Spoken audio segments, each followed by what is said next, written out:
Shweta stories. Hello Karnataka, ನಾನು ಶ್ವೇತಾ. ಇದು ನನ್ನ ಹೊಸ ಯೂಟ್ಯೂಬ್ ಚಾನಲ್.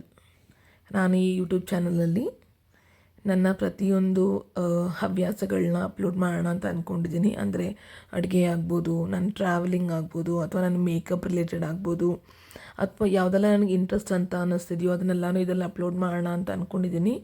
ದಯವಿಟ್ಟು ನನಗೆ ಸಪೋರ್ಟ್ ಮಾಡಿ.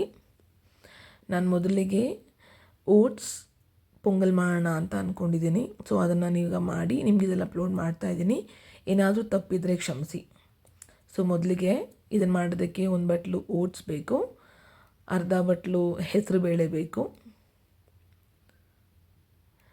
ಅದಾದ ನಂತರ ಇದಕ್ಕೆ ಒಗ್ಗರಣೆಗೆ ನಾನು ಜೀರಿಗೆ, ಸಾಸಿವೆ ಮತ್ತು ಮೆಣಸು ತೊಗೊಂಡಿದ್ದೀನಿ. ಹಾಗೆ ಕರಿಬೇವು, ಹಸಿಮೆಣಸಿನ್ಕಾಯಿ, ಶುಂಠಿ, ಹೆಚ್ಚಿಟ್ಕೊಂಡಿರೋ ಕೊತ್ತಂಬರಿ ಸೊಪ್ಪು, ಇದಕ್ಕೆ ಸ್ವಲ್ಪ ಗೋಡಂಬಿ ಸಹ ಹಾಕ್ಕೊಳ್ತೀನಿ. ಮೊದಲು ಇವಾಗ ತುಪ್ಪ ನಾನು ಬಾಣಲಿಗೆ ಇಟ್ಕೊಂಡಿದ್ದೀನಿ. ಹಾಗೆ ಸೈಡ್ ಬೈ ಸೈಡ್ ಇದು ನಾನು ಓಟ್ಸ್ ಮತ್ತು ಹೆಸರುಬೇಳೆನ ತೊಳೆದು ಬೇಯಿಸ್ಕೊಂಡಿದ್ದೀನಿ. ಕೆಲವು ಟೈಮ್ ಬೇಳೆ ಪೂರ್ತಿ ಬೆಂದಿರಲ್ಲ, ಹಾಗಾಗಿ ನೀವು ತೆಗೆದು ಚೆಕ್ ಮಾಡ್ಕೊಳ್ಳಿ. ಬೇಕಿದ್ದರೆ ಇದನ್ನು ತಿರ್ಗಾ ಬಾಂಡಿನಲ್ಲಿ ಅಂದರೆ ಒಲೆ ಮೇಲಿಟ್ಟು ಇನ್ನೂ ಸ್ವಲ್ಪ ಬೇಯಿಸ್ಕೊಳ್ಳಿ. ಇದಕ್ಕೆ ಒಗ್ಗರಣೆಗೆ ನಾನು ತುಪ್ಪ ಆಲ್ರೆಡಿ ಹಾಕಿದ್ದೆ. ಈಗ ಸ್ಟವ್ ಹಚ್ಕೊಂಡು ಸ್ವಲ್ಪ ಕರಗಿಸ್ಕೊಳ್ತೀನಿ. ತುಪ್ಪ ಸ್ವಲ್ಪ ಕಾದಿದ ನಂತರ ನಾನು ಸಾಸಿವೆ, ಜೀರಿಗೆ, ಮೆಣಸು ಎಲ್ಲ ಒಟ್ಟಿಗೆ ಹಾಕ್ಕೊಳ್ತೀನಿ. ಯಾಕೆಂತಂದರೆ ತುಪ್ಪ ಬೇಗ ಅದು ಸೀದ್ಬಿಡುತ್ತೆ, ಅಂದರೆ ಬೇಗ ಕಾದ್ಬಿಡುತ್ತೆ. ಅದಕ್ಕೋಸ್ಕರ ನಾನು ಎಲ್ಲ ಒಟ್ಟಿಗೆ ಹಾಕ್ಕೊಂಡ್ಬಿಡ್ತೀನಿ. ಸಾಸಿವೆ ಸಿಡಿಯೋವರೆಗೂ ವೆಯ್ಟ್ ಮಾಡಲ್ಲ. ಸೊ ಅದು 3 ಒಟ್ಟಿಗೆ ಹಾಕ್ಕೊಂಡಾಗ ಸೈಡ್ ಬೈ ಸೈಡ್ ಅದು ಸಾಸಿವೆನೂ ಸಿಡಿಯುತ್ತೆ. ಇದಕ್ಕೆ ನಾನು ನಾನ್ ಸ್ಟಿಕ್ ಏನದು ಬಾಣಲೆ ಯೂಸ್ ಮಾಡ್ತಿರೋದ್ರಿಂದ ಅದು ಒಗ್ಗರಣೆ ಅದಕ್ಕೆ ಏನು ಹೇಳ್ತಿರೋ ಗೊತ್ತಿಲ್ಲ. ಸೊ ನಾನ್ ಸ್ಟಿಕ್ ಯೂಸ್ ಮಾಡ್ತಿರೋದ್ರಿಂದ ನಾನು ಸ್ಪೂನ್ ಯೂಸ್ ಮಾಡ್ತಿಲ್ಲ, ಅಂದರೆ ಸ್ಟೀಲ್ ಸ್ಪೂನ್ ಯೂಸ್ ಮಾಡ್ತಿಲ್ಲ, ವುಡನ್ ಸ್ಪೂನ್ ಯೂಸ್ ಮಾಡ್ತಿದ್ದೀನಿ. ಆದಷ್ಟು ನಾನ್ ಸ್ಟಿಕ್ ಯೂಸ್ ಮಾಡಿಬಿಡಿ. ನಾನು ಇದರಲ್ಲಿ ಯೂಸ್ ಮಾಡಿದ್ದೀನಿ, ಇನ್ನು ಮುಂದೆ ಆದಷ್ಟು ಅವಾಯ್ಡ್ ಮಾಡ್ತೀನಿ, ನೀವು ಯೂಸ್ ಮಾಡಬೇಡಿ. ಸೊ ಈಗ ಆಲ್ರೆಡಿ ಸಾಸಿವೆ ಸಿಡಿದಿದೆ. ಇದಕ್ಕೆ ನಾನು ಕರಿಬೇವು ಮತ್ತು ಕರಿಬೇವು ಸ್ವಲ್ಪ ಸಿಡಿದ ನಂತರ ಇದಕ್ಕೆ ನಾನು ಹೆಚ್ಚಿಟ್ಕೊಂಡಿರೋ ಹಸಿಮೆಣಸಿನ್ಕಾಯಿ ಹಾಕ್ಕೊಂಡು ಸ್ವಲ್ಪ ಫ್ರೈ ಮಾಡ್ಕೊಳ್ತೀನಿ. ಇದು ಸ್ವಲ್ಪ ಫ್ರೈ ಆಗ್ತಾ ಇದ್ದಂಗೆ ಇದಕ್ಕೆ ನಾನು ಹೆಚ್ಚಿಟ್ಕೊಂಡಿರೋ ಶುಂಠಿನೂ ಹಾಕ್ಕೊಳ್ತೀನಿ.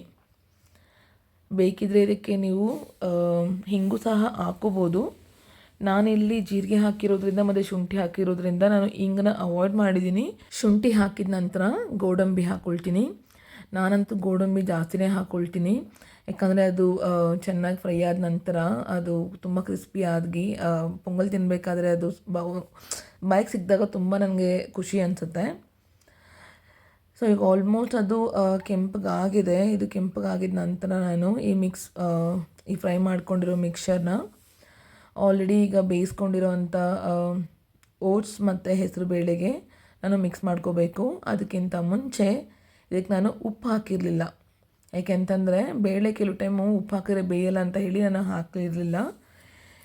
ಸೊ ಈಗ ಎಲ್ಲ ಬೆಂದಿರೋದಕ್ಕೋಸ್ಕರ ನಾನು ಇವಾಗ ಉಪ್ಪು ಹಾಕ್ತಿದ್ದೀನಿ.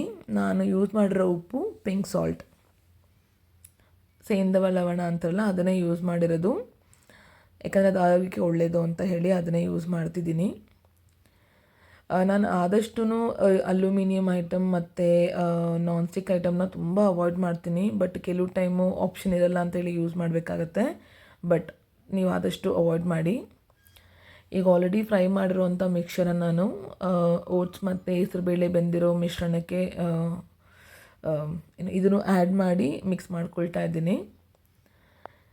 ಸೊ ಇದೆಲ್ಲ ಚೆನ್ನಾಗಿ ಮಿಕ್ಸ್ ಆಗಿ ಒಂದು ಹದ ಬಂದ ನಂತರ ಇದಕ್ಕೆ ನಾನು ಗಾರ್ನಿಷ್ಗೆ, ಅಂದರೆ ಅಲಂಕಾರಕ್ಕೆ ಆಗ್ಬೋದು ಅಥವಾ ರುಚಿಗೂ ಆಗ್ಬೋದು, ನಾನು ಕೊತ್ತಂಬರಿ ಆ್ಯಡ್ ಮಾಡ್ಕೊಳ್ತೀನಿ. ಕೊತ್ತಂಬರಿ ಆ್ಯಡ್ ಮಾಡಿದ ನಂತರ ಇದು ರೆಡಿಯಾಗೋ ಕನ್ಸಿಸ್ಟೆನ್ಸಿಗೆ ಬರುತ್ತೆ. ಇದಕ್ಕೆ ನಾನು ಸರ್ವ್ ಮಾಡ್ಕೊಳ್ತೀನಿ. ಇವಾಗ ಎಲ್ಲ ಮುಗೀತು, ಈಗ ಸರ್ವ್ ಮಾಡ್ಕೊಳ್ತಾ ಇದ್ದೀನಿ. ಇದಕ್ಕೆ ಗಟ್ಟಿ ಮೊಸರು ಮತ್ತು ಟೊಮ್ಯಾಟೊ ಉಪ್ಪಿನಕಾಯಿ ಬೆಸ್ಟ್ ಕಾಂಬಿನೇಷನ್. ನಾನು ಹೀಗೆ ಸಪೋರ್ಟ್ ಮಾಡ್ತಾಯಿರಿ, ವಿಡಿಯೋ ನೋಡ್ತಾಯಿರಿ. Thank you so much.